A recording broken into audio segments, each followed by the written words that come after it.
मेरा कौन से कंपनी का लोडिंग है, किस साइडिंग में, कहाँ पे? जो बोल रहे हैं रैक से कोयला विधायक भेज रहा है, आप टेंडर क्यों निकाल रहे हैं रैक से? आप कोल अलॉटमेंट क्यों दे रहे हैं? कोल इंडिया क्या राज्य सरकार के अधीन आता है? ये तो डकैत सब इस्तेमाल कर रहे हैं। आपने ऐसा क्या डकैती कर लिया? डकैती किया। उनका जो 450 हाईवा चलता था वो जनता में बांटने का काम किया। अब उनका हाईवा यहाँ नहीं चल पा रहा है। मैंने डकैती किया है, मैंने आम जनता के लिए खड़े रहने का काम किया। मेरा हाईवा नहीं है, मेरा पेलोडर नहीं है, मेरा कोई ट्रांसपोर्टिंग कंपनी नहीं है। और जो चिल्ला कर बोल रहे हैं कि रैक से कोयला जा रहा है, अरे रैक से कोयला जा रहा है तो उसका टेंडर कौन करवा रहा है? कोल इंडिया करवा रहा है ना। वो सीबीआई की जांच बोलते हैं ना, 23 तारीख के बाद इतना जांच बैठेगा कि वो परेशान हो जाएंगे, वो परेशान हो जाएंगे। हम लोग किसी को तंग करने की राजनीति नहीं करते हैं, लेकिन राजनीति करिए तो झूठ के आधार पर मत करिए, नहीं तो हम लोग सत्य का साथ देते हैं। और अगर खुलकर देने लगे तो आप जैसे डकैत बर्बाद हो जाइएगा चुनाव के बाद। 20 साल रविंदर पांडे जी दिखाई नहीं दिए जनता के बीच में। आज टिकट मिला है तो बाटुल जी का अपने होर्डिंग में, जिसका टिकट काटे हैं उसी का फोटो लगाकर वोट मांग रहे। जितना प्रचार गाड़ी है सबसे बड़ा फोटो बाटुल जी का है, सबसे बड़ा फोटो। बेवकूफ बनाना कम करें। पांडे जी के चरित्र से, पांडे जी के हरकत से सबको मालूम है। Himalayan International Residential School, Siliguri, West Bengal. इस वक्त हमारे साथ बात करने के लिए बेरमो से कांग्रेस के विधायक और उम्मीदवार अनूप सिंह जी हैं। अनूप जी, ये बताइए, लगभग 3-3.5 साल आप विधायक रहे, इससे पहले आपके पिताजी रहे। अब जनता हिसाब मांग रही है आपसे, कुछ काम बता दीजिए जो मुख्य तौर पे आपने बेरमो के लिए किया होगा। कुछ मैं अगर काम बताने जाऊंगा तो सुबह से शाम हो जाएगी।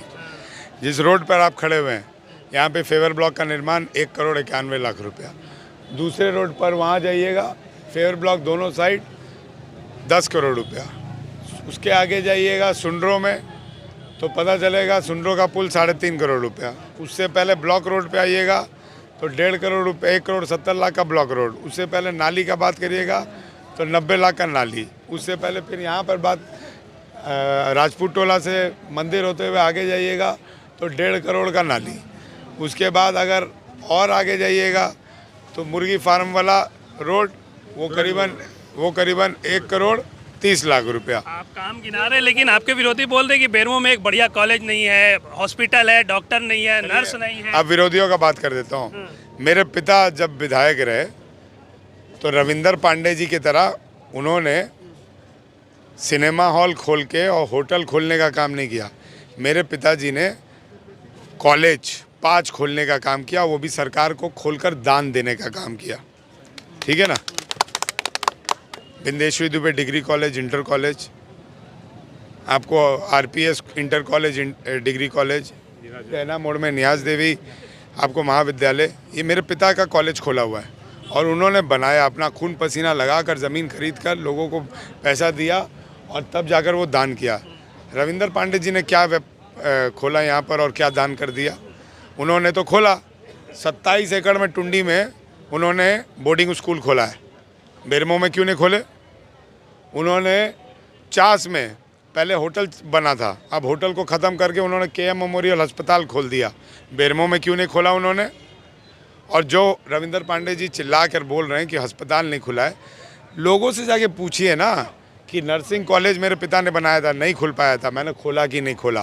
फिर नर्सिंग कॉलेज फुसरो मेरे पिता ने बनाया था, नहीं खुला था, मैंने खोला कि नहीं खोला। बीटीपीएस अस्पताल मेरे पिता ने बनाया था, खुला कि नहीं खुला। आपको सिजुआ अस्पताल मेरे पिता ने बनवाया था, वहाँ पे नर्सिंग कॉलेज ऊपर और नीचे उसमें हॉस्पिटल, खुला कि नहीं खुला। उनके कहने से थोड़ी होगा, पब्लिक वोट देती है, रविंदर पांडे जी वोट नहीं देते। आपके लिए वो जो शब्द का इस्तेमाल कर रहे हैं, उनके सोशल मीडिया पेज पर दिखे तो डकैत सब इस्तेमाल कर रहे हैं। आपने ऐसा क्या डकैती कर लिया? डकैती किया। उनका जो 450 हाईवा चलता था वो जनता में बांटने का काम किया। अब उनका हाईवा यहाँ नहीं चल पा रहा है। मैंने डकैती किया है, मैंने आम जनता के लिए खड़े रहने का काम किया। मेरा हाईवा नहीं है, मेरा पेलोडर नहीं है, मेरा कोई ट्रांसपोर्टिंग कंपनी नहीं है। और जो चिल्ला कर बोल रहे हैं कि रैक से कोयला जा रहा है, अरे रैक से कोयला जा रहा है तो उसका टेंडर कौन करवा रहा है? कोल इंडिया करवा रहा है ना। किसको बरगलाने का काम कर रहे हैं? कौन से साइडिंग में मेरा ठेका चलता है? ढोरी चले जाइए, चंद्रप्रकाश चौधरी जी का लोडिंग है। खास महल चले जाइए, रविंदर पांडे जी का लोडिंग है। किसको बेवकूफ़ बनाने का बात कर रहे हैं? तारमी चले जाइए, किसी और कंपनी का लोडिंग है। मेरा कौन से कंपनी का लोडिंग है, किस साइडिंग में, कहाँ पे? जो बोल रहे हैं रैक से कोयला विधायक भेज रहा है, आप टेंडर क्यों निकाल रहे हैं रैक से? आप कोल अलॉटमेंट क्यों दे रहे हैं? कोल इंडिया क्या राज्य सरकार के अधीन आता है? ईडी सीबीआई राज्य सरकार के अधीन आता है। जांच करा लीजिए, बरगलाने का काम कम करें, नहीं तो वो सीबीआई की जांच बोलते हैं ना, 23 तारीख के बाद इतना जांच बैठेगा कि वो परेशान हो जाएंगे, वो परेशान हो जाएंगे। हम लोग किसी को तंग करने की राजनीति नहीं करते हैं, लेकिन राजनीति करिए तो झूठ के आधार पर मत करिए, नहीं तो हम लोग सत्य का साथ देते हैं और अगर खुलकर देने लगे तो आप जैसे डकैत बर्बाद हो जाइएगा चुनाव के बाद। 23 तारीख के बाद अगर आप हिसाब मांग रहे हैं तो आपसे हम लोग हिसाब मांगेंगे कि आपने क्या किया, कहाँ थे और कहाँ से कहाँ पहुँच गए, क्या क्या कर लिया आपने, वो सब पता चल जाएगा। एक लास्ट सवाल आपके लिए, एक और नए कैंडिडेट आए हैं, वो बोल रहे एक तरफ गया का बेटा, एक तरफ औरंगाबाद का बेटा और एक तरफ पारसनाथ का बेटा, एक माटी पुत्र भी आया है। देखिए हम हिंदुस्तान के बेटे हैं।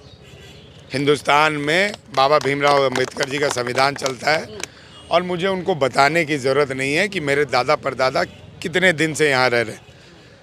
अगर बेरमो की आप बात करें तो आधा बेरमो कामाख्या नारायण सिंह जी का और रामविलास बाबू का, और रामविलास बाबू कोई जयराम मातो जी के दादा परदादा नहीं लगते, वो मेरे दादा परदादा लगते हैं, ठीक है ना?